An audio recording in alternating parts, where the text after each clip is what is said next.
Today I'm going to talk about the next book in my medieval series, which is the Abbot's Gibbet.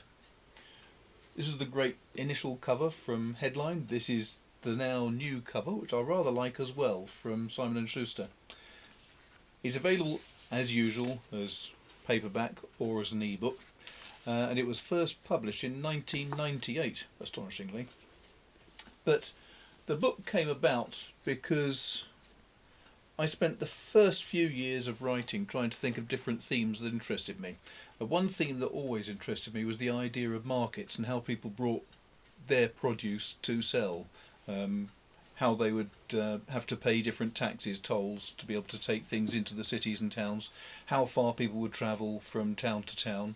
The late 1200s, early 1300s was a time of enormous town building in Devon and Cornwall.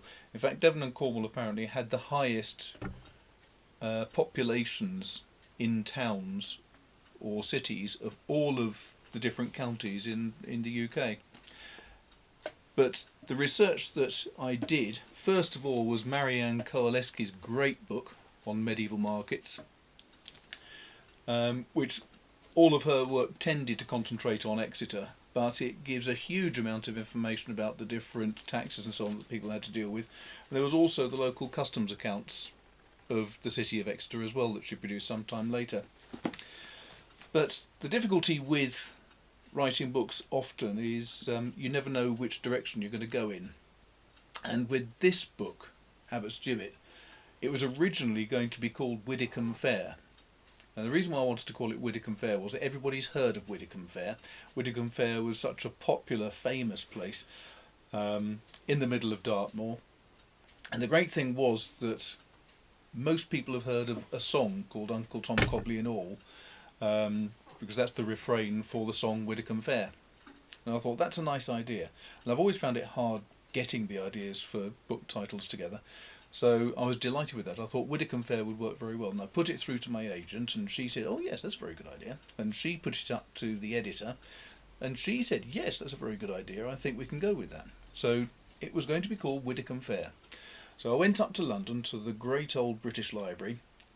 Wonderful place, the big domed reading room where Marx did a lot of his research and various other serious literary students have worked through the centuries. And I spent 2 weeks up there looking through the ledgers, trying to find all the different things. Because what they used to have was, in the middle of the British Library, as it was, they had two concentric circles of tables. And on these tables were vast ledgers, really huge leather-bound ledgers.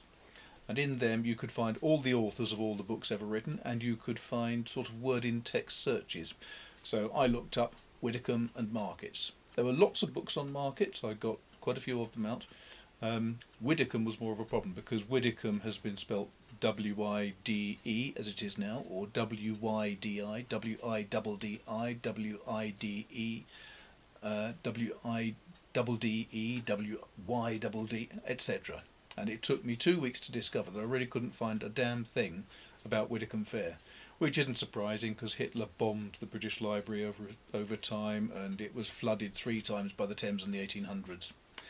But after 2 weeks I came back down to Devon. I spent another 5 days going through the University Library. I went to the Archive Office, I went to the Devon and Exeter Institution, I went everywhere and still got nothing. So in the end I was in the Archive Office and I chatted to one of the archivists and said, can you help me? I'm trying to find anything I can about Widdicombe. She said, oh, I don't know about that.